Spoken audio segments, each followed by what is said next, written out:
Bonjour.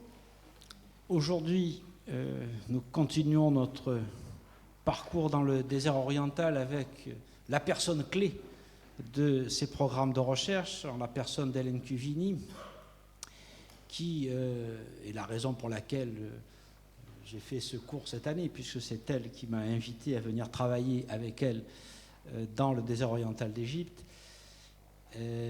avec elle et sous sa direction. Hélène Cuvini est ancienne élève de l'École normale supérieure, une maison avec qui nous avons des liens très étroits désormais.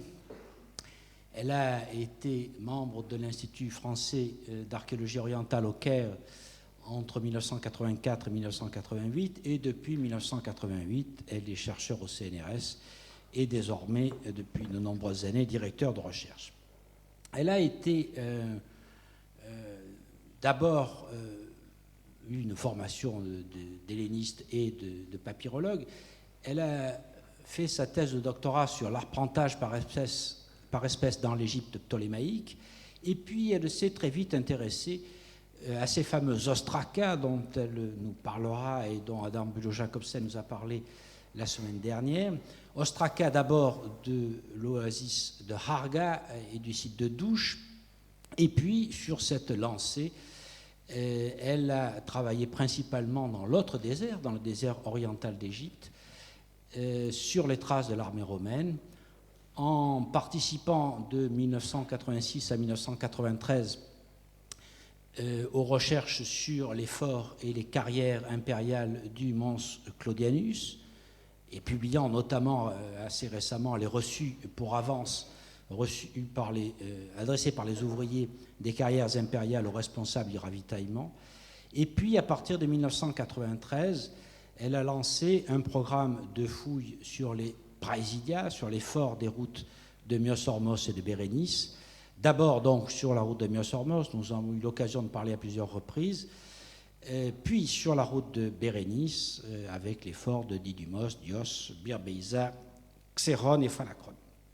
La quantité de documents écrits qui ont été recueillis dans ces postes militaires font l'objet d'études par Adam Bülow-Jacobsen et par elle-même, et ces textes nous permettent donc une approche multifocale des sites que nous fouillons, en association avec les vestiges architecturaux dont Michel Rédé vous avait parlé une séance antérieure, et les vestiges botaniques présentés par Charlène Bouchot, ainsi qu'avec le mobilier céramique, en particulier des amphores, dont je traiterai après son exposé, car nous allons essayer de montrer qu'est-ce que ces deux sources, c'est-à-dire les textes d'un côté et les amphores de l'autre, peuvent nous apprendre ou ne pas nous apprendre sur le commerce qui se faisait dans la mer Érythrée. Je lui laisse donc la parole, et puis je présenterai ensuite les résultats de mes comptages sur les amphores des praesidia du désert oriental. Merci. Bonjour. J'espère que vous ne serez pas trop déçus du peu que j'ai à dire.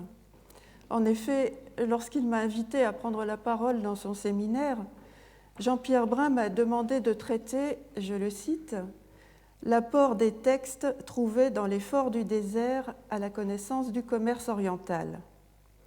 J'ai aussitôt refusé, en faisant valoir que justement, les textes trouvés dans les forts n'apportent strictement rien à cette connaissance.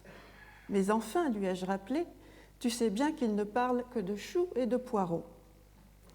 Par là, je faisais allusion à ce que nous appelons entre nous les ostracas légumiers, porteurs de déceptions répétées. Très souvent, quand les fouilleurs trouvaient un beau texte, bien compris, bien écrit, complet, lisible, ce qui est somme toute assez rare, il s'agissait d'une modeste lettre qui notifiait l'envoi depuis le fortin voisin de bottes de légumes, salades ou herbes aromatiques. Échaudés, les archéologues avaient fini par développer une compétence stupéfiante dans la lecture de la cursive grecque et appris à repérer au premier coup d'œil le funeste mot d'esmé qui signifie botte et dont la présence révélait d'un coup le bête bordereau d'envoi de légumes. Quand je venais de ma tante prendre des nouvelles du front, C'est d'un air piteux que Jean-Pierre Brun me tendait un ostracone tel que celui-ci en disant « ça parle de bottes ». Sans doute n'est-il pas sans intérêt de savoir que les soldats détachés dans le désert étaient friands de produits frais et de vitamines, et que certains sites où l'eau était abondante s'étaient spécialisés dans la culture potagère et approvisionnaient les garnisons voisines, mais ce n'est pas notre sujet. À tout de même, on a la mention d'une substance végétale indienne sur un pot trouvé à Maximianone. Il s'agit de malabâtre, une épice qui n'est pas attestée dans les papyrus avant le IIe siècle de notre ère. Par conséquent, nous avons ici un des plus anciens témoins de la présence de cette substance en Égypte. On considère en général que ce mot désigne les feuilles d'un cannelier qui poussait dans le nord de l'Inde, et dont le nom savant est Cinnamomum tamala. Le mot grec malabatron est un emprunt au sanskrit tamalapatra, où l'élément patra signifie feuille.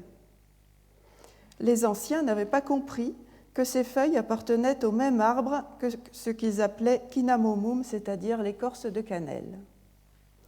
Quoi qu'il en soit, ce coquin de peau circule dans le mauvais sens. Il est expressément envoyé à Myosormos, par où il aurait dû arriver. La signification de ce dipinto est donc parfaitement anecdotique et sans véritable intérêt pour les historiens. Jean-Pierre Brun a insisté quand même, prétendant que les ostraca parlaient en creux du commerce oriental. Cette expression m'a rappelé que les archéologues s'excitent facilement, à défaut de poteaux, sur les trous de poteaux. Il valait la peine aussi, a-t-il dit, de réfléchir sur les limites des sources. Et il a ajouté qu'il lui fallait un titre. C'est ainsi que, de guerre lasse et sous la pression, j'ai proposé pourquoi les textes sur ostraca trouvés dans les forts romains du désert de Bérénice ne parlent-ils pas du commerce érythréen ? Mais ce titre ne convient pas, car la réponse est évidente et ne mérite pas un long discours. Je vais répondre dès maintenant en quelques mots. Si des documents papyrologiques importants ont été physiquement présents dans les praesidia, qui étaient des relais de la poste officielle, ils n'ont fait que passer. Si le curateur, commandant du fortin, tenait, comme c'est probable, des archives de son exercice, elles ne sont pas restées sur place. Les textes que nous trouvons proviennent toujours de dépotoirs où ils ont été jetés précisément parce qu'ils étaient sans importance et d'un intérêt éphémère, raison pour lesquelles d'ailleurs ils étaient écrits sur de vulgaires tessons et non sur du papyrus. Ce sont des lettres, surtout privées, sur des sujets absolument terre-à-terre, des listes, des comptes, des mémorandas, des tickets, tellement laconiques que le sens nous échappe. Tout au plus a-t-on la chance de trouver de temps en temps la copie ou le brouillon d'un document officiel. Si le commerce érythréen était la raison d'être des fortins, cela ne se voit pratiquement pas dans les textes produits par leurs habitants, englués qu'ils étaient dans leur petite vie de troufions et de cantiniers. Je vais donc scruter mes trous de poteaux à moi et voir ce que les ostracas disent en creux du commerce oriental. Ce sera l'occasion d'illustrer le caractère frustrant des sources papyrologiques qui, pour reprendre une heureuse expression de Michel Rédé, en disent à la fois trop et pas assez. Je vais procéder en étudiant les occurrences dans les ostracas de 4 technonymes en relation avec le commerce érythréen: chef pilote, receveur, noclaire, marchand. Commençons par un ostracone figuré. Ce dessin légendé a été trouvé à Didumoy dans une couche profonde du dépotoir, ce qui permet de le dater des tout premiers temps d'occupation du fort, donc règne de Vespasien. À première vue, on dirait la mise en perspective de 2 bateaux dont le plus petit serait le plus éloigné. Mais l'éditrice de ce dessin, Hélène Eristoff, l'a brillamment mis en parallèle avec un graffito pompéien qui représente un voilier manœuvrant à l'entrée dans un port avec l'aide d'un petit bateau pilote qui le tire par la poupe. C'est exactement ce qui se passe sur l'Ostracone. Dans les deux cas, on reconnaît la poupe à la présence du gouvernail. Le voilier pompéien a un nom inscrit à l'avant dans une tabula ansata. Il s'appelle Europa. Le dessin de l'Ostracone, comme j'ai dit, est légendé. On lit d'abord le nom et le patronyme d'un individu, Clemens, fils de Pétéminis. Il a un nom latin, mais un patronyme égyptien caractéristique de Coptos qui signifie le don de Mine, Mine étant, depuis la plus haute antiquité, le dieu du désert oriental et un des dieux principaux de Coptos. Ce mélange anthroponymique est parfaitement banal dans notre documentation. Le mot qui suit le nom, Archikubernis, est très embarrassant. En effet, il n'existe pas.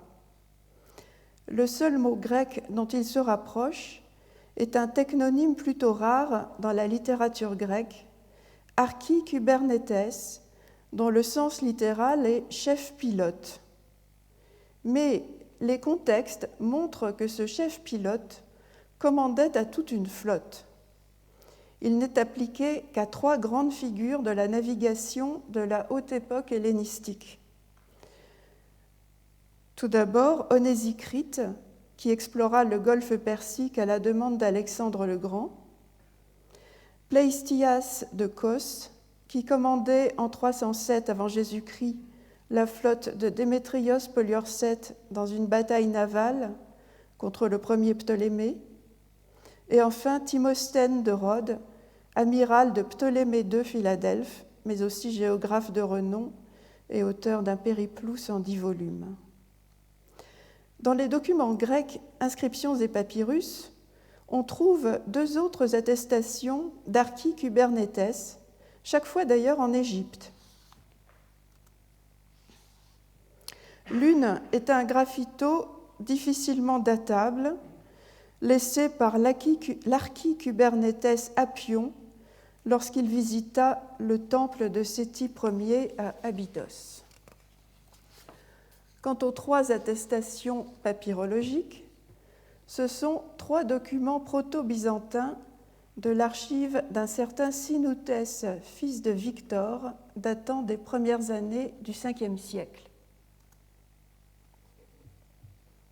Ce Sinoutès était, je cite, « rameur de la galère préfectorale qui est sous les ordres de l'Archikubernetes Apion ».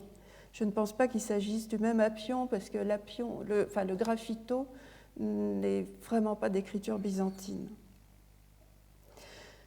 Comme souvent dans les documents byzantins, les mots ont un autre sens que celui qu'ils ont l'air d'avoir. Il ne faut pas croire que Sinoutès était vraiment rameur. Rameur a ici un sens fiscal et signifie qu'Apion finançait le salaire d'un rameur de cette galère, charge fiscale qu'on assumait dans sa famille de père en fils. Le vieux titre hellénistique Archikubernetes refait donc surface à l'époque byzantine. Revenons à l'Ostracone de Didumoy. Archikubernis est-il une graphie fautive de Archikubernetes ? Clemens, fils de Pétéminis, serait chef d'escadre ou chef pilote sur un bateau ? Mais le timbre I est étrange. En ce 1er siècle de notre ère, la voyelle grecque eta ne se prononce pas encore I. Il y a une autre possibilité. Le mot serait un substantif féminin à finale is, génitif idos, et en ce cas, ce serait le nom du bateau représenté. Le technonyme Kubernetis, qui est le pendant féminin de Kubernetes, c'est-à-dire la pilote, est attesté une fois dans un papyrus comme épithète d'Isis en tant que protectrice de la navigation. Entre les 2 hypothèses, je ne sais laquelle choisir. Passons au technonyme suivant, Paralemptes. Il signifie littéralement receveur au sens de receveur d'impôts. On connaît vers 60 de notre ère un certain Apollonios Paralemptes tes Erythras Thalasses, Apollonios, receveur de la mer Érythrée. C'est un important personnage. Il cumule cette fonction avec celle de stratège du nome Ombite et d'Éléphantine, c'est-à-dire le nome le plus méridional de la province d'Égypte, à la frontière avec la Dodécachienne. Bon, je rappelle, pour les gens qui ne seraient pas familiers de l'Égypte romaine, qu'un stratège est un fonctionnaire civil à la tête de l'administration d'un nome, la province d'Égypte étant divisée en une quarantaine de régions administratives ou nomes, qui sont appelées d'après leur ville principale. Je trouve assez curieux qu'Apollonios soit receveur fiscal de la mer Érythrée, alors qu'il n'y a pas de route officielle transdésertique entre le nome dont il a la responsabilité et la mer Rouge. Il est fils d'un arabarque, et quelques années plus tard, Apollonios le receveur est devenu arabarque à son tour, et en plus citoyen romain. Je vous rappelle qu'en Égypte, un arabarque est un fermier général qui a pris à ferme la perception des droits de douane sur les biens échangés entre le monde romain et le monde érythréen, et accessoirement celle de petites taxes frappant la circulation des biens et des personnes dans le désert de Bérénice. 40 ans plus tard, sous Trajan, un autre stratège de nome, sans doute celui-là du nome coptite, le nome de Coptos, cumule, comme Apollonios, la fonction de stratège avec celle de Paralemptes. Il n'est pas clair si, dans cette zone géographique, un Paralemptes est un agent de la ferme fiscale de l'Arabarchie, ou si c'est un fonctionnaire de l'État, ce qu'est un stratège, contrôlant l'Arabarchie ou encore mis par l'État au service de l'Arabarchie. Quoi qu'il en soit, plusieurs textes mentionnent un type particulier de Paralemptes exerçant ses fonctions dans des ports de la mer Rouge. L'un de ces documents est cet ostracon trouvé à Crocodilo, dont Adam Bülow-Jacobson a déjà parlé la semaine dernière. C'est un journal de poste tenu par le curateur de Crocodilo et dans lequel il note jour après jour le passage du courrier officiel.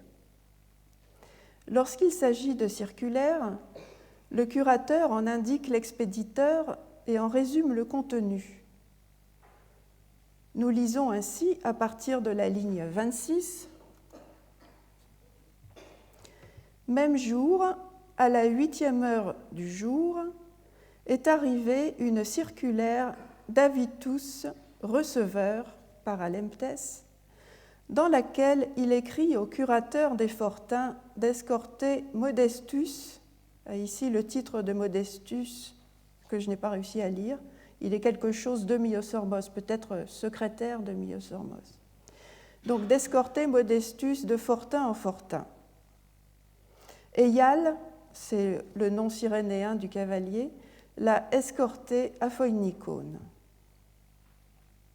D'après ce journal de poste, il est pratiquement certain que le Paralemptes Avitus a rédigé sa circulaire à Myosormos. Le périple de la mer Érythrée, qui est antérieur d'une 50aine d'années à ce journal de poste, fournit un parallèle très intéressant. Je vous lis la traduction du paragraphe 19.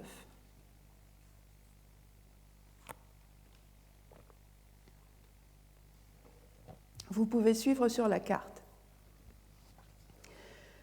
À gauche de Bérénice, c'est-à-dire au nord de Bérénice, quand à la façon sémitique on s'oriente en regardant vers l'est.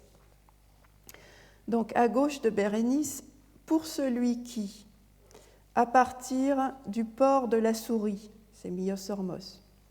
A, en 2 ou 3 jours de navigation vers l'est, traverser le golfe qui s'étend, Ton Parakeimenon Kolpon. Un autre port se présente avec un poste de garde qui s'appelle le quai Commet, par où l'on monte à Pétra chez Malikias, roi des Dambatéens. Le quai Commet sert de place de commerce pour les navires de médiocre tonnage armés pour faire le voyage depuis l'Arabie. C'est pourquoi on envoie à le quai Commet aussi, à des fins de surveillance, un receveur par Alemptès du droit du quart sur les marchandises importées, ainsi qu'un centurion avec une troupe. J'ouvre ici une parenthèse qui va être utile pour la compréhension de la suite. Parmi les nombreuses difficultés de ce texte, il y a le sens de l'expression « ton parakeimenon kolpon » pour celui qui a traversé le golfe qui s'étend. Kolpos signifie en grec le pli du vêtement sur la poitrine et, comme terme géographique, un golfe. Ton parakeimenon kolpon peut se comprendre aussi bien comme le golfe qui est dans le voisinage que le golfe qui se déploie devant vous, en particulier quand vous regardez vers l'est et que vous avez Myosormos à votre gauche.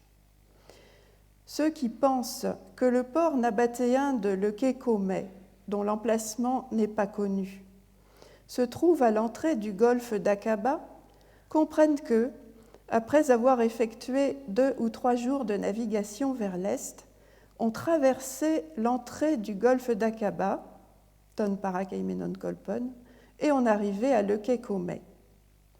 Mais d'autres hellénistes, dont je fais partie, préfèrent comprendre Kolpos comme la mer Rouge dans son ensemble.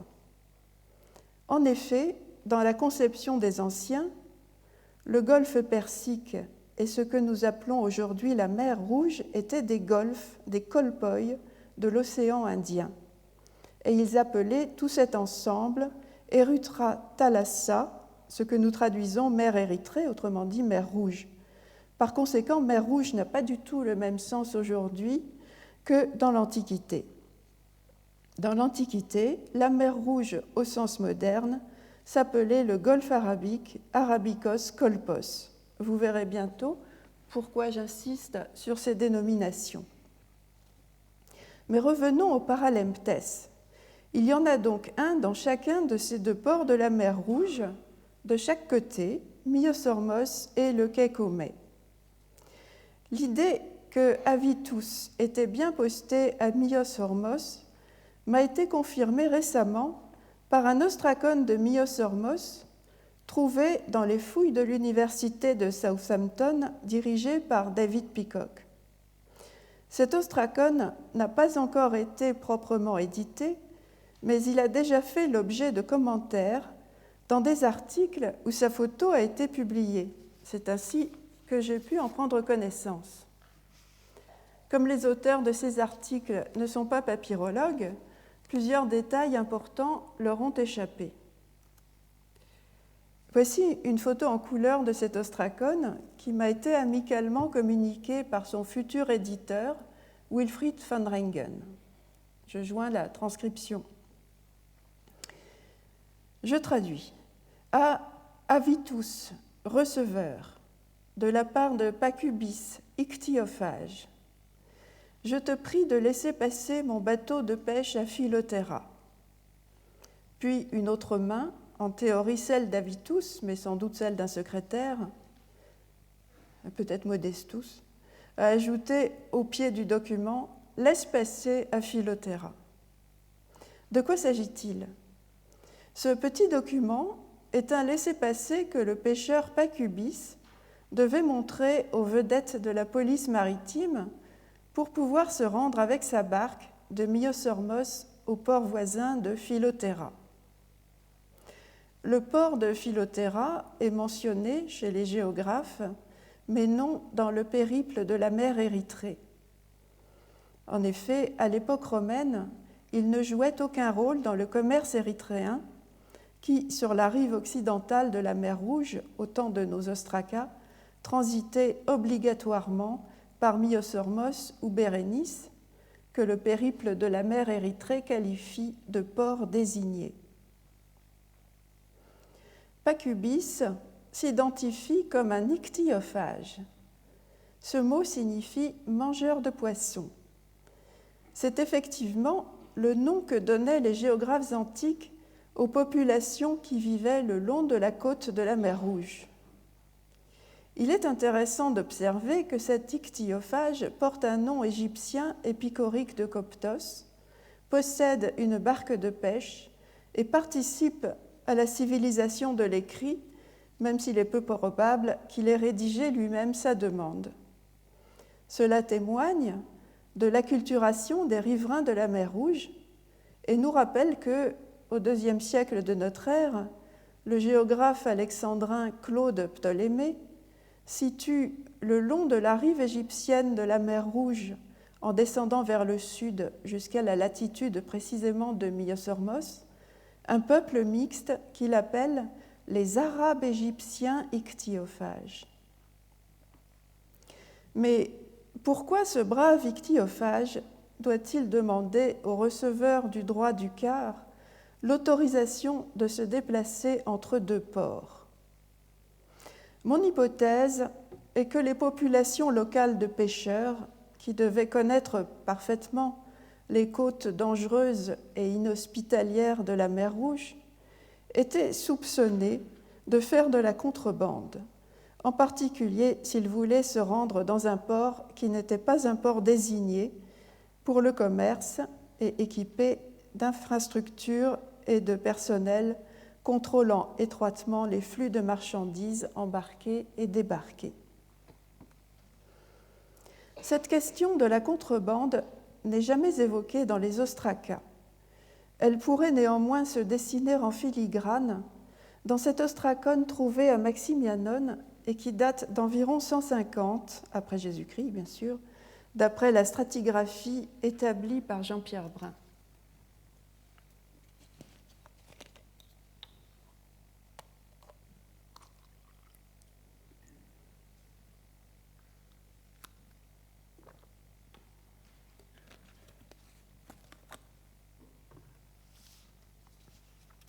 Je traduis.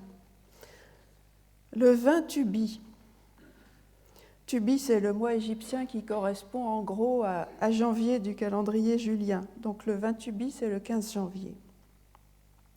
Le 20 Tubi, donc, sont sortis avec une circulaire concernant des kinaïdocolpites, Arius Haréotes. Nous avons trouvé dans les Praesidia un petit nombre de ces fiches éphémérides qui rappellent les entrées des journaux de poste. Dans celle-ci, il est signalé que le 20 Tubi, 2 cavaliers du service postal sont sortis de Maximianone pour emporter vers la station suivante une circulaire officielle destinée à être lue par tous les curateurs et dont l'objet était les kinaïdocolpites. Qui sont les kinaïdocolpites ? C'est le nom d'une peuplade de la péninsule arabique. Ces attestations sont rares. 2 seulement s'avèrent utiles. La plus ancienne se trouve chez Claude Ptolémée, dont les sources s'arrêtent, on le sait, au règne de Trajan. Ptolémée place les kinaïdocolpites sur la côte orientale arabique de la mer Rouge, et la dernière localité qu'il mentionne au nord de leur territoire est Yambiya, qui a des chances d'être le moderne Yamboua. La seconde source importante sur les kinaïdocolpites est une inscription grecque communément désignée sous le nom de Monumentum Adulitanum. Cette inscription n'a jamais été retrouvée. On la connaît seulement par la copie qu'en a faite au VIe siècle à Adulis un marchand chrétien qu'on appelle par convention Cosmas Indicopleustes. Le Monumentum Adulitanum date de la fin du IIe siècle ou du début du IIIe. Dans ce texte, un souverain d'Aksum, dont le nom est perdu, énumère, non sans exagération peut-être, ses victoires et ses conquêtes. Non content d'avoir soumis tous les peuples d'Afrique jusqu'à, dit-il, la frontière de l'Égypte, il a traversé la mer Rouge et guerroyé dans la péninsule arabique. Je traduis le passage pertinent de son inscription. Et les Arabites et les Kinaïdocolpites qui vivent sur l'autre rive de la mer Rouge, ayant envoyé une armée de mer et de terre et soumis leur roi, au pluriel, je leur ordonnai de payer un tribut pour leur territoire et de laisser en paix le trafic routier et la navigation, et je fis la guerre de Leké-Komé jusqu'au pays de Saba. Je ne m'attarderai pas sur les Arabites qui ne sont pas autrement connus. Les Kinaïdocolpites devaient être un peuple de pirates contre lequel ce souverain éthiopien avait décidé de lancer une opération de grande ampleur. Un siècle et demi plus tôt environ, le périple de la mer Érythrée, qui ne mentionne pas les Kinaïdocolpites, fait une description peu engageante de la côte arabique au sud de Leké-Komé. Il convient de descendre la mer Rouge le plus vite possible, en naviguant par son milieu et en évitant de s'approcher de la côte arabique, dont l'arrière-pays est habité par de méchantes gens, appelés dans le périple Kanraïtaï. Ils attaquent les bateaux et réduisent les naufragés en esclavage. L'auteur du périple ajoute que les rois et les chefs tribaux de la péninsule arabique mènent contre ces Kanraïtaï des opérations continuelles. Il n'est pas possible de savoir si, au temps du périple, c'est-à-dire vers 40 de notre ère, l'ethnonyme Kinaïdocolpite n'avait pas encore été inventé, ou si le nom Kanraïtaï résulte d'une corruption de Kinaïdocolpitaï ou peut-être seulement de Colpitaï. Quoi qu'il en soit, cette partie de la péninsule arabique, située entre au nord le royaume de Nabatène, qui deviendra en 106 la province romaine d'Arabie, et les royaumes sud-arabes, est une zone instable et dangereuse. La grande étendue de ces territoires suggère que, plutôt qu'un peuple, les Kinaïdocolpites formaient une confédération. Un des sujets les plus fréquemment rencontrés dans les circulaires adressés aux curateurs des praesidia était l'alerte aux barbares. Quand un fortin ou des voyageurs étaient attaqués par des bédouins, l'information remontait très vite à la préfecture de Bérénice, dont le siège était à Coptos, qui la rediffusait aussitôt sur l'ensemble du réseau. Il est donc assez probable que les Kinaïdocolpites étaient, jusque sur la route de Myosormos, un sujet de préoccupation. Mais les Kinaïdocolpites n'étaient peut-être pas seulement des pirates. Que signifie en effet leur nom ? Il se compose de deux éléments. Le premier, Kinaïdos, désigne en grec un homosexuel passif ou un danseur spécialisé dans l'exécution de danses lascives. Il est probable que les explorateurs ou les ethnographes grecs se soient plu à affubler ces barbares d'un nom farfelu dont les sonorités rappelaient peut-être un ethnique indigène. Les spécialistes de l'Arabie pré-islamique ont proposé des rapprochements avec des noms de tribus connues tels que Kinda ou Kinana. Le deuxième élément de l'ethnique colpites est moins amusant, mais ne manque pas non plus d'intérêt. Il signifie, au sens étymologique, habitant d'un golfe, le golfe en question étant l'Arabikos Kolpos, la mer Rouge. On rencontre en effet cette ethnique simple dans 2 passages de la vie d'Apollonius de Tyane de Philostrate, qui écrit à la fin du IIe, début du IIIe siècle. Dans l'un de ces passages, un sage indien relate qu'au temps du légendaire roi Éreuthras, éponyme de la mer Érythrée, les Égyptiens devaient embarquer des soldats sur leurs navires de commerce pour les défendre contre les barbares du Golfe, appelés Kolpitailles, qui sont sur la droite quand on entre, c'est-à-dire quand on entre dans la mer Rouge par le Bab el-Mandeb. Philostrate présente les Kolpitailles comme des pirates, mais c'étaient peut-être aussi des contrebandiers. Cette hypothèse se fonde sur l'existence de 2 mots uniquement attestés dans un petit nombre de papyrus ptolémaïques, et aussi un papyrus romain d'ailleurs. Le verbe kolpiteueigne, diakolpiteueigne, faire de la contrebande, et l'adjectif kolpitikos, qui qualifie notamment l'huile de contrebande. 2 savants se sont intéressés à ces termes. Le Suédois Bror Olsson a rapporté ces formations au sens de saint pli du vêtement, kaosi kolpos. On dissimulerait sous son vêtement les produits de contrebande. Mais son explication ne rend pas compte de l'élargissement it.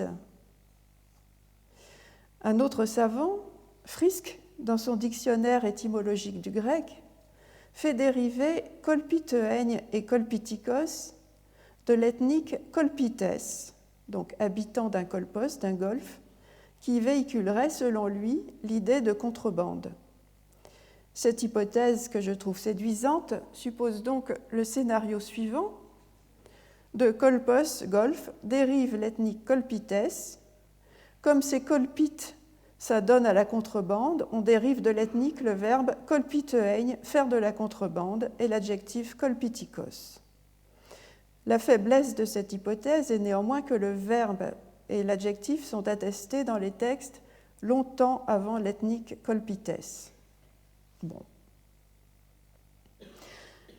Tribu ou confédération de tribus sud-arabiques, les Kinaïdo-Kolpites devaient avoir une grande capacité de nuisance pour que l'administration romaine communique aux garnisons de la route de Myos-Hormos, comparativement très septentrionale, une circulaire à leur sujet. En 2004, a été publiée la dédicace d'un fort romain dont la localisation était totalement inattendue, la plus grande des îles de l'archipel des Pharasanes. La surface de cette inscription latine est érodée et le texte est incertain dans son quart inférieur droit, mais la date est sûre. Nous sommes en 144 sous le règne d'Antonin le Pieux. L'archipel des Pharasanes se trouve au large de la côte méridionale de la péninsule arabique, donc à proximité des Kinaïdo-Kolpites si l'on se fie à Ptolémée. Il semble que les soldats qui ont construit le fort appartenaient à un détachement de la Legio Traiana Fortis, légion stationnée à Alexandrie. Rome n'avait donc pas hésité à projeter une garnison à un peu moins de 1000 km au-delà des frontières de l'Empire, très probablement pour protéger le commerce maritime en mer Rouge. François Villeneuve, qui a édité cette inscription de 144, la rapproche d'une allusion faite par Aelius Aristide dans son discours en l'honneur de Rome, prononcé la même année, à la Kakodaimonia, des peuples riverains de la mer Érythrée qui sont incapables de goûter les bienfaits de la paix romaine. La kakodaimonia, c'est le fait d'être possédé par un esprit mauvais. Il y a donc dû y avoir des troubles importants à cette époque. Observons que les îles Pharasanes sont à peu près en face d'Adoulis et que le roi d'Axoum, qui, moins d'un siècle plus tard, Atakal et Kinaïdokolpite, ne dut pas passer bien loin. Mais à cette époque, les Romains avaient probablement abandonné leur base militaire. Le Monumentum Adulitanum ne fait en effet aucune mention des Romains. Et c'est peut-être même le vide laissé par Rome qui détermina le roi d'Axum à intervenir. Nous en saurons sans doute davantage dans un prochain avenir. En effet, François Villeneuve m'a informé qu'une mission archéologique française, dirigée par Solène Marion de Procé, travaille au Khorassan depuis quelque temps et que les premières saisons s'avèrent prometteuses. Elles ont déjà livré des inscriptions et des monnaies sud-arabiques, de la céramique nabatéenne et romaine, des blocs architecturaux égypto-romains, des traces d'extraction de pourpre marine et, ajoute François Villeneuve, des choses bizarres en tout genre.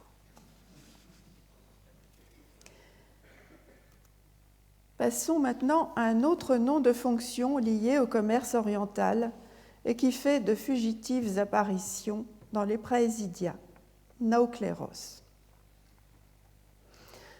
Un naukler est un entrepreneur de transport fluvial ou maritime. Son profit vient des contrats de transport qu'il passe avec ceux pour le compte de qui il effectue le transport.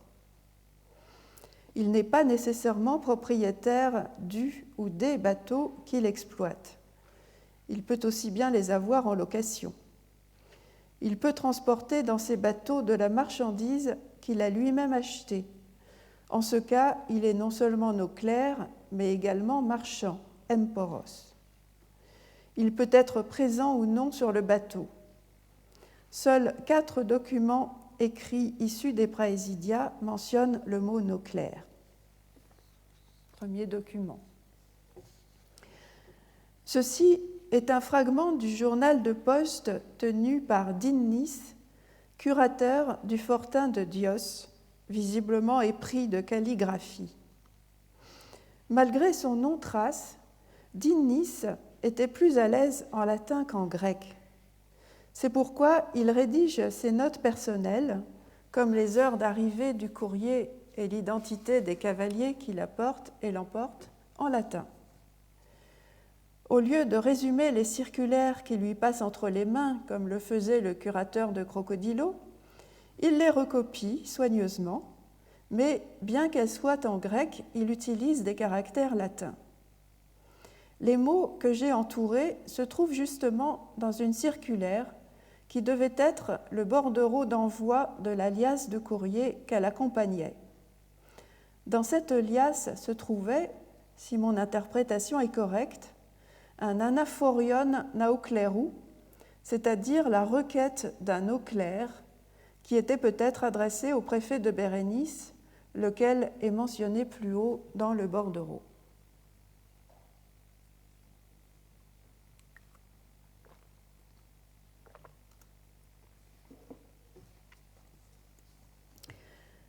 Cet ostracone à l'écriture maniérée vient également de Dios. C'est une lettre privée envoyée par Hérodès à Démétrios. Démétrios est à Dios, Hérodès probablement à Compassie, étant donné qu'il notifie l'envoi d'une botte de radis et qu'il parle de l'argent du linge. Or, l'ancienne mine d'or de Compassie était devenue à l'époque romaine un centre de culture potagère et une blanchisserie. Mais là n'est pas l'intérêt du document. Hérodès accuse réception d'une lettre que Démétrios lui a fait suivre, qui pouvait donc venir cette lettre de Bérénice. Elle contenait une bonne nouvelle, Euangelian. J'ai été, écrit Hérodès, j'ai été recommandé auprès du préfet pour descendre, soit par des marchands, emporoi, soit par Sérénus le naukler. Beaucoup me connaissent comme un scribe dont tu n'ignores pas la délicatesse. Descendre dans le désert, cela signifie quitter son présidium pour aller dans la vallée. Hérodès espérait peut-être que sa belle main lui vaudrait un agréable poste de rond de cuir à Coptos dans les bureaux de la préfecture de Bérénice. Les deux textes que je viens d'évoquer laissent entrevoir de façon fugitive des relations entre le monde du commerce et le gouverneur du désert oriental, le préfet de Bérénice. Nous n'en saurons pas davantage. Deux autres documents sont des vestiges du passage de Nocléroï dans les Praesidia. Voici d'abord une capsule d'amphore en plâtre avec un dipinto au nom de Démétrios Noclère. Vous lirez mieux ainsi. Et voici une dédicace trouvée dans la chapelle de Dios que Michel Rédé vous a déjà montrée. Cette plaquette de stéatite faisait partie de la marqueterie du podium sur lequel étaient posées les statues de culte. Je traduis: Aurelius Sarapion, Noclère alexandrin, j'ai offert, pour le bien. Nous sommes après 212, le moment où tous les pérégrins de l'Empire sont devenus citoyens romains et ont reçu le gentillis impérial à Aurelius. Cet entrepreneur de transport est donc venu se recueillir dans la chapelle où il a fait quelques offrandes. Peut-être même a-t-il consulté l'oracle sur les succès de son prochain voyage ou de celui de ses navires. Jean-Pierre Brun a en effet trouvé, dans les détritus qui comblaient l'arrière du podium, une petite collection de réponses oraculaires sur ostraca et tablettes de stéatite. En voici un exemple. Je traduis le texte de la réponse oraculaire. De même que le marin veut sauver son bateau italien, de même sera beau le chemin vers ce que tu entreprends. Cela ne veut pas dire grand-chose, mais les mots évoquent un monde familier pour les voyageurs qui se rendaient à Bérénice. Dans ces réponses, reviennent régulièrement le thème du bon voyage et de la bienveillance des dieux. L'une d'entre elles évoque les flots tumultueux, mais ajoute aussitôt qu'il ne faut pas les craindre. Il suffit de faire confiance aux dieux pour que les difficultés soient aplanies. Ce genre d'oracle est très rare en Égypte, où la consultation oraculaire dans les temples consistait habituellement à déposer deux réponses opposées à une question précise et à laisser le dieu choisir entre les deux. Un des deux billets pouvait dire par exemple « À Zeus Hélios, grand Sérapis et ses dieux associés, Euphoros demande « Si je vais guérir, donne-moi ce billet. » Ici, en revanche, nous avons affaire à un autre type d'oracle. La réponse est complètement vague, mais elle peut convenir à n'importe quelle question. De tels oracles sont rarissimes en Égypte, comme j'ai dit, mais bien connus dans l'épigraphie du sud-ouest de l'Asie mineure. On les appelle là les oracles par astragale, c'est-à-dire par osselet. Ils se présentent sous la forme de listes de courts textes versifiés précédés de chiffres correspondant à un lancer d'astragale au nombre de 5 le plus souvent. Il y a autant d'oracles que de combinaisons possibles, donc 56 si on lance 5 astragales. Après avoir fait une prière, le consultant jetait les osselets puis cherchait le résultat sur l'inscription. Ces inscriptions, situées dans des lieux de passage, s'adressaient particulièrement aux voyageurs. La métaphore de la bonne route y est fréquente, comme dans cet exemple d'Antiochos ad Cragum en Cilicie. Je traduis: La route est bonne, les portes te sont grandes ouvertes, entreprends ce que tu désires et tu obtiendras tout, pourvu que tu pries Hermès de t'assister. Le texte de la réponse est précédé d'un en-tête où se trouvent les chiffres résultant du lancer des osselets, Ici, c'est 1, 1, 3, 3, 3. Et aussi le nom du dieu censé rendre l'oracle. Ici, c'est Hermès. Les oracles de Dios sont également précédés d'un incipit qui comporte plusieurs éléments. D'abord et toujours un nombre, et ceux qui sont conservés vont de 2 à 27. Parfois aussi le nom d'un dieu, et toujours une indication sur l'opportunité de consulter ou non l'oracle. Ce peut être un moment favorable de la journée, par exemple à l'aube ou bien toute la journée. Dans le stracone du bateau italien, on lit 26, ne consulte pas. Donc c'était un mauvais moment. Le nombre, 26 ici, est soit le quantième d'un jour du mois, soit peut-être plutôt un nombre inscrit sur un billet que le consultant aura tiré.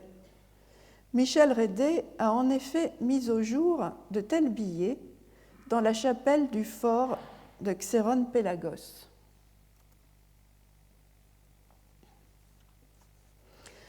J'avoue que je n'ai pas encore trouvé d'explication satisfaisante pour les réponses oraculaires de Dios qui sont précédées de l'avertissement « Ne consulte pas l'oracle ». C'est quand même un peu contradictoire. Les chapelles des Praesidia, même si elles contenaient, comme le pense Michel Rédé, l'étendard de la garnison, accueillaient donc aussi les voyageurs qui venaient y calmer leurs inquiétudes et puiser du courage. La descente de la mer Rouge, infestée de kinaïdocolpites, et la traversée de l'océan Indien sous la poussée de la tumultueuse mousson du sud-ouest n'étaient pas des croisières de tout repos. Cette petite industrie oraculaire ne cadre vraiment pas avec l'idée qu'on se fait des chapelles des camps militaires.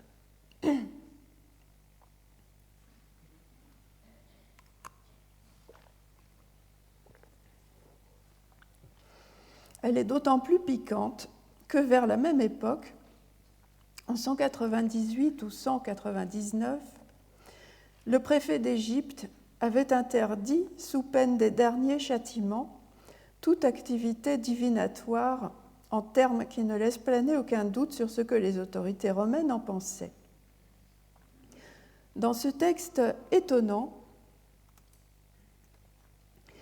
il s'en prend de front à des pratiques traditionnelles qui remontent à l'époque pharaonique. Que personne ne prétende connaître ce qui est accessible aux hommes au moyen d'oracles ou d'ordres écrits supposément donnés sous le contrôle de la divinité, ni au moyen de processions de statues, ni d'aucune charlatanerie du même genre.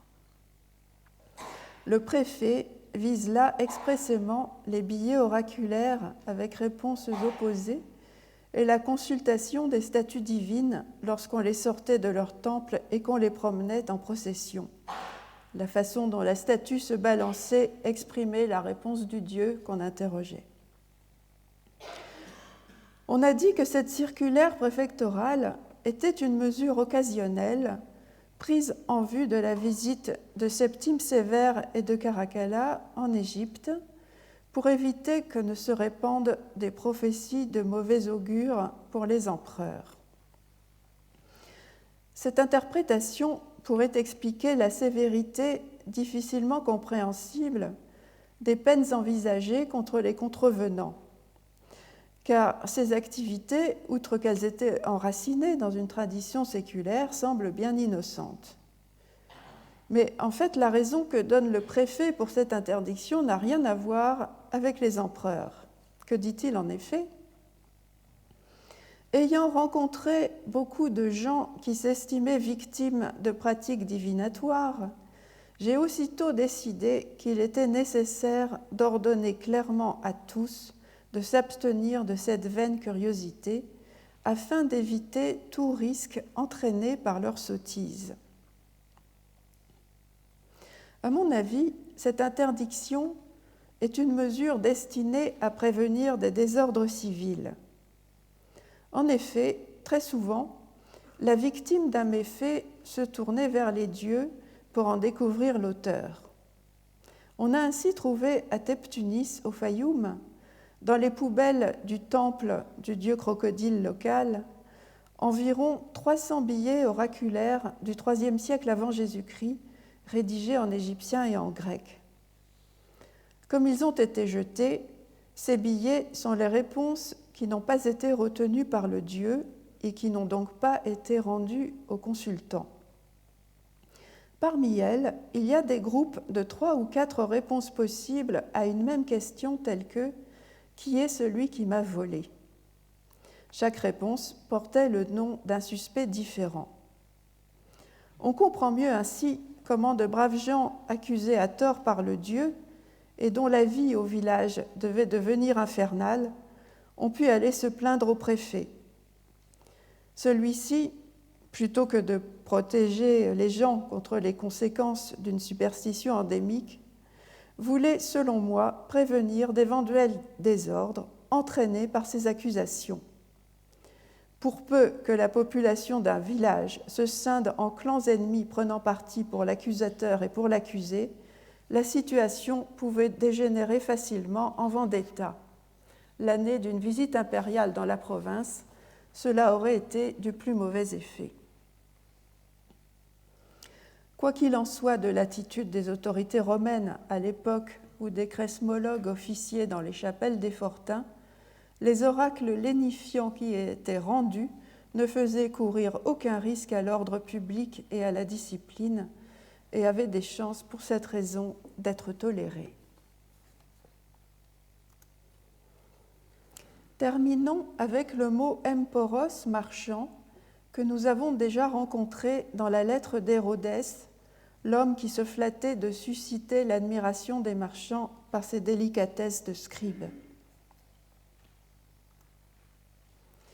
Voici un recueil de circulaires qui ont été dûment recopiées par le curateur de Crocodilo au fur et à mesure qu'elles lui passaient entre les mains.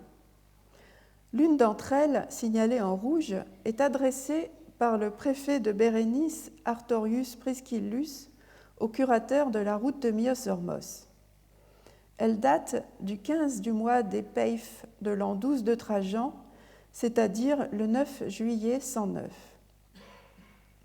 Le préfet y ordonne au curateur de conduire de fortin en fortin tous les ânes qui arrivent de Myos-Hormos, y compris ceux qu'il a envoyés lui-même, et de les amener devant lui à Coptos. S'il manque un seul âne, les curateurs auront des comptes à lui rendre. Font exception cependant les ânes des marchands, dont les curateurs n'ont pas à s'occuper. La différence de traitement entre les ânes des marchands et les autres ânes vient sans doute de ce que ces animaux avaient des statuts différents. On peut imaginer que les uns avaient été réquisitionnés par l'État pour transporter du ravitaillement destiné aux infrastructures militaires et publiques, tandis que les ânes des marchands auraient été loués par ceux-ci pour transporter des biens privés. La date de la circulaire n'est peut-être pas indifférente. Nous sommes le 9 juillet. Or, c'est en juillet justement qu'appareillaient les bateaux qui gagnaient l'Inde directement en faisant la traversée de l'océan Indien. Pline l'Ancien précise qu'ils partaient avant le lever héliaque de Sirius, qui se produisait vers la mi-juillet ou juste après. Le créneau était en effet assez resserré. Il fallait profiter de la mousson du sud-ouest, qui était violente et qui poussait les bateaux dardard vers l'Inde, mais calculé pour ne pas arriver avant fin septembre sur les côtes indiennes.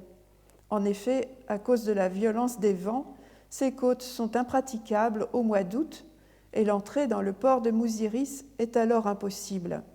Fin septembre, en revanche, la mousson avait perdu de sa violence.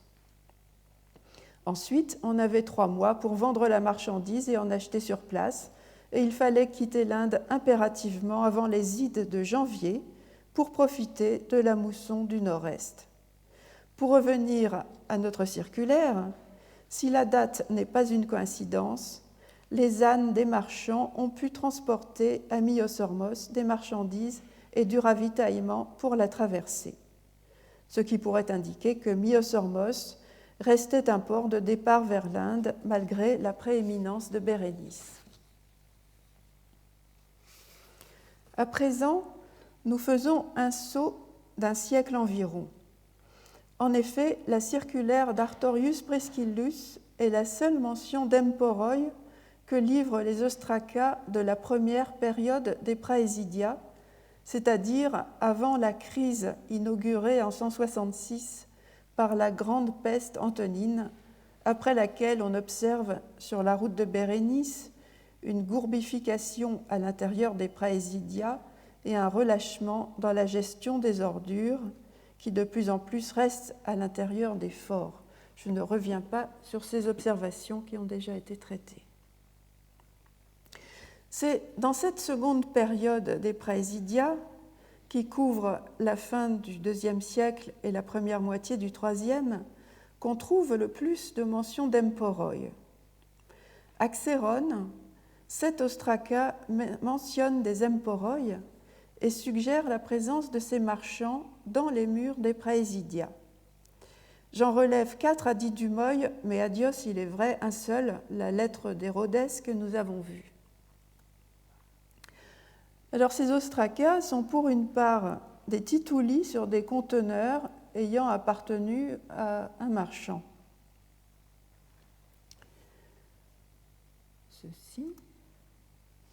Ceci est un ticket dont l'objet est incertain et où on lit à la première ligne le mot abrégé camel, dont je ne saurais dire s'il faut l'interpréter comme chameau ou chamelier, et à la seconde ligne le mot emporos, dont la cassure empêche de voir s'il était au singulier ou au pluriel. Des marchands sont également mentionnés dans des listes dont l'objet n'est pas clair. En voici une de Didumoy.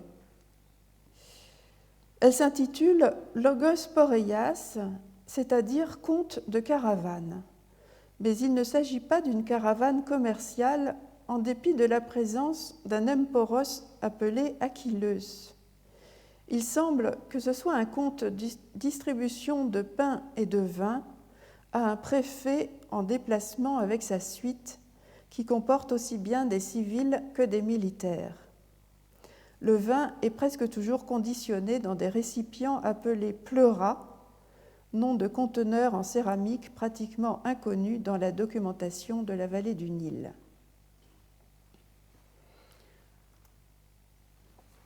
Cet ostracon est un conte du même type que le précédent, mais il a été trouvé à Xéron. Le haut est perdu. Là aussi, nous avons une liste de noms de civils et de militaires qui reçoivent des pleuras de vin et des colophonias d'eau. Parmi les civils se trouve un emporos appelé Apollinaris. Cet ostracon comporte un détail beaucoup plus intéressant. Il m'éloigne de notre sujet, mais comme c'est en préparant cet exposé que je l'ai remarqué et compris, je vais vous en faire part.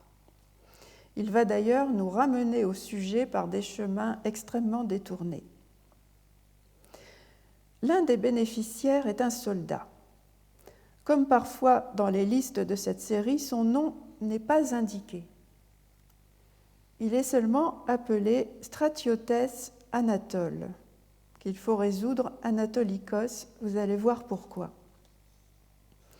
Ce soldat anonyme appartient à une des unités militaires qu'on regroupe sous l'appellation commode de numérie ethnique et qui deviennent très visibles dans la documentation à partir du milieu du IIe siècle de notre ère.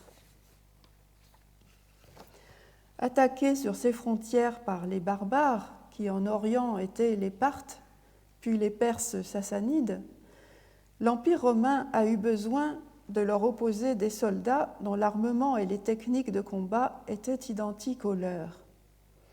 Il a donc recruté en particulier des archers orientaux, notamment palmyréniens et émézéniens, des Mèzes, Homs en Syrie, qui sont souvent des archers montés. Ces hommes étaient organisés en unités appelées d'après leur origine ethnique. Ces unités ne s'appelaient pas légio, ala ou cohorts, comme les unités régulières traditionnelles. Les historiens les appellent numeri, pluriel de numerus, mais ce terme vague, qui signifie nombre, n'entre pas vraiment dans leur appellation officielle. Prenons par exemple un corps d'archers palmyréniens attesté par une inscription trouvée à Bérénice. Son nom officiel est Sagittarii Palmyreni Antoniniani, ce qui se traduit des archers palmyréniens au service d'Antoninus, c'est-à-dire l'empereur Caracalla. Les numéries ethniques étaient souvent utilisés à la place des unités auxiliaires régulières, les ailes et les cohortes, pour des missions d'exploration et de contrôle dans des zones difficiles, les unités traditionnelles restant ainsi disponibles pour les batailles rangées. Dans la documentation égyptienne du IIIe siècle, on relève quelques mentions d'un corps de palmyréniens et d'un corps d'émézéniens, et deux seulement d'un autre corps, simplement appelé les orientaux. Ce corps dit des orientaux figure dans un papyrus latin conservé à l'université de Michigan, où sont également mentionnés les émézéniens. Le corps des orientaux apparaît aussi dans un papyrus grec précisément daté de 203, sous le nom grec de Anatolikoi.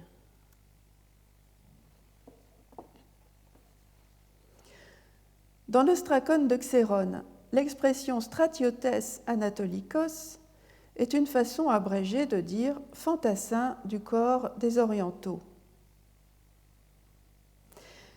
Voici maintenant un ostracone trouvé par Jean-Pierre Brun à l'intérieur du praesidium de Xérone. Il va nous ramener vers notre sujet, le commerce oriental, du moins sous la forme d'une hypothèse. C'est un conte fragmentaire. La première ligne pose de grosses difficultés sur lesquelles je reviendrai. Ce qui suit est en revanche facile à lire et à interpréter. Chaque ligne commençait par un ethnique au pluriel, suivi d'un nombre d'individus, puis d'un nombre d'artabes, l'artabe étant en Égypte la principale unité de mesure sèche. Une artabe, c'est environ 39 litres. Je comprends donc, en sautant pour le moment la première ligne, partent. Les indications chiffrées sont en lacune. Palmyrénien, 39. Le nombre d'artabes est en lacune. Émézénien, 34. Le nombre d'artabes est en lacune. Total, 49 artabes, un tiers. En vertu de ce que je vous ai expliqué, les ethniques parthes, palmyréniens et mézéniens sont à comprendre ici comme soldats appartenant à des corps d'armée appelés les parthes, les palmyréniens, les émézéniens. Malgré la traditionnelle hostilité entre l'Empire romain et l'Empire parthe, il y a toujours eu, et ce dès la fin de la République, des transfuges et des mercenaires d'origine parthe dans l'armée romaine, et même des unités auxiliaires régulières appelées d'après les parthes. On connaît plusieurs alae partorum, ailes de cavalerie en principe composées à l'origine de Parthe, et une cohorte partorum.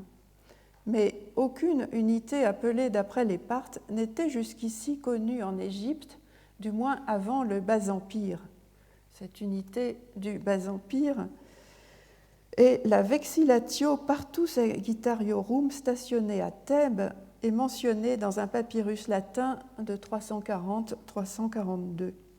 Partus Sagittarii est un mot composé, comme on les aime à l'époque byzantine, qui signifie les archers parthes.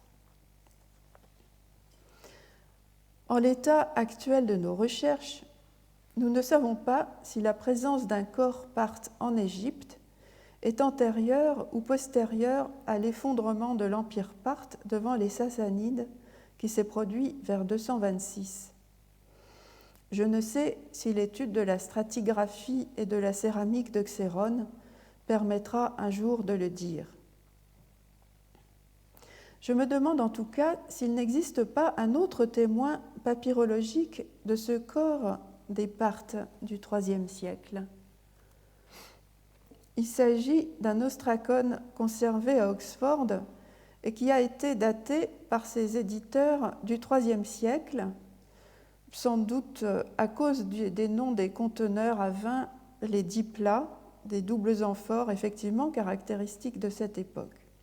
Bon, l'écriture, ça pourrait être du IIIe siècle, ça pourrait être aussi du IIe. Je n'ai pas pu obtenir de meilleures photos, mais le texte a été vérifié sur l'original par un expert, mon collègue Ruelin Chang. Cette liste n'est pas sans rappeler celle de la série où figuraient des militaires et des marchands et où le grade de cornicularius, qu'on lit ici à la dernière ligne, apparaît régulièrement. Le premier nom, Pacubis, est épicorique de Coptos. Tout ça pour dire que cet ostracone pourrait très bien venir du désert oriental et pas d'une ville au bord du Nil. Les Parthes sont mentionnés dans cet ostracone à 2 reprises. La première fois, il est question de 4 doubles amphores pour les Parthes qui sont sur le ploion, le bateau. Cette expression, m'a inspiré une hypothèse téméraire, mais que je vous soumets quand même. Je demande votre indulgence. Je vous ai dit que la première ligne de l'ostracone de Xérone défie la compréhension. On lit assez bien la séquence de lettres alar ploi, même si pour le principe j'ai pointé le alpha initial et le iota final qui sont incomplets et qu'un esprit soupçonneux ou chagrin pourrait considérer comme douteux. Cette séquence ne semble correspondre à aucun ethnique. Il pourrait s'agir de l'en-tête de cette petite liste, en-tête qui ferait saillie dans la marge de gauche. En effet, le tesson est cassé à gauche à cet endroit et la cassure traverse la première lettre visible de la ligne que j'ai identifiée à un alpha. La succession des lettres arploi, l'arploi, n'existe pas en grec ou en latin. Après avoir tourné le problème dans tous les sens, supputé des phonétismes courants tels que des syncopes ou de banals échanges entre L et R, ce qui m'a paru la plus viable des hypothèses est de restituer une seule lettre, un sigma, au début de la ligne. Nous avons alors un mot commençant par salar, tandis que la syllabe suivante, ploi, fait penser à la navigation. La séquence salar rappelle un mot qu'on trouve dans un contrat latin actant une vente d'esclaves et daté de 267 de notre ère. Comme le vendeur est un alphabète, c'est un officier, un optio, qui souscrit à sa place au pied du contrat. Cet optio, nommé Rufus Abetsai, qui a un double nom latin et sémitique et qui est écrit en grec, appartient à un numérus appelé les salarates peregrinoi. Dans le second terme, peregrinoi, nous reconnaissons sans difficulté le mot latin peregrini, les étrangers. Mais quid de salarates? Plusieurs savants proposent d'interpréter salarates comme un doublet de salariarioi, transcription du latin salariarii. Ce numérus, en tant qu'unité irrégulière de l'armée romaine, recevrait non une solde stipendium, mais un salaire, salarium. Si on accepte cette hypothèse et qu'on l'applique à l'ostracone de Xérone, la première ligne serait soit un mot composé signifiant supplétifs salariés qui vont sur des bateaux, soit 2 mots dont le premier au moins serait abrégé.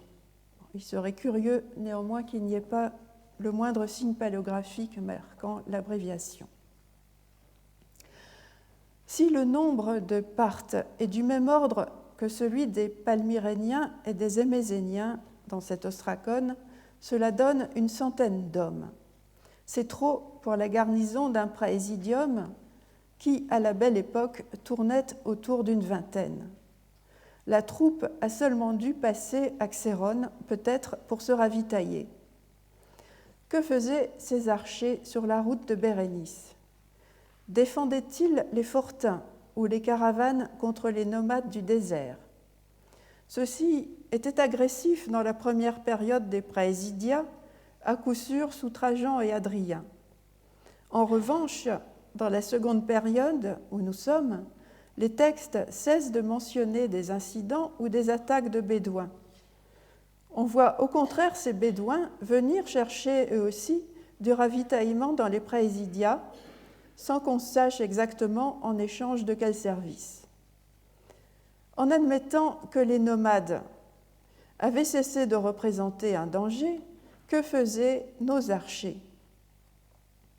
Vous vous souvenez que les Parthes d'Oxford étaient sur un bateau.